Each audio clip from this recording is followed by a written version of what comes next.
My name is Justine and I'm the VP Communities at the Students' Union. As part of the housing campaign, we're going around asking students about their experiences because we know that it's not always been very good. Here's what they had to say. I've had 3 leaks in my bedroom that haven't been repaired. They've been reported, but no one's ever come to fix them, and you know it's kind of more of a health and safety issue that I'm worried about rather than anything else. So it's something that I'd like to be changed, and maybe a bit more involvement, a bit more care from those who manage and own properties that students are living in.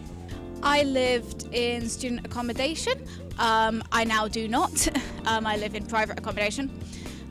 When I was living in student accommodation, I had multiple issues which were very much unpleasant.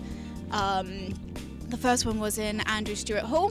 The website said that we would get a living situation, so for example a living room sort of area. We did not get that. It was, the best way to describe it was a kitchen where you could cook and technically eat there, but there was no form of social space that was particularly accessible. There was also no lift, which was an interesting experience, having developed difficulties with my mobility as I could only get up the stairs. I'm living in John Forty's accommodation, and for the last sort of 4 days we haven't had any hot water. The issue's resolved now, but they've had like 6 people over the last semester come in to check the hot water in our apartment and haven't picked up on the fact that it's actually been breaking slowly and getting worse. The boost feature that we've supposed to have that fills up the hot water tank when there's no hot water left hasn't worked.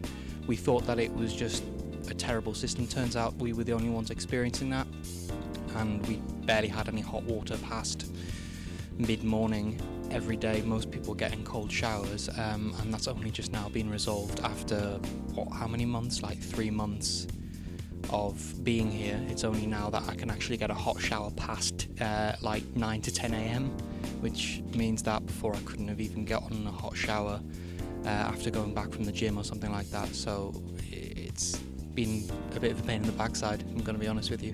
So there were a lot of people who weren't necessarily willing to be filmed for this but have shared their experiences. There were a lot of issues around mold and heating and not being able to close windows.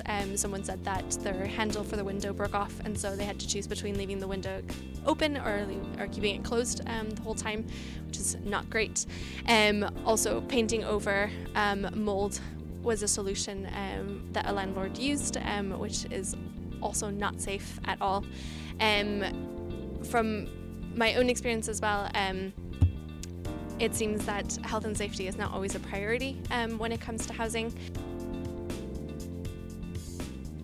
We've formed a national campaign around housing because as your sabbatical officers we know that homelessness and housing is a huge issue for students, and so we're campaigning on the Housing Bill 2025 to get all of these things resolved, hopefully.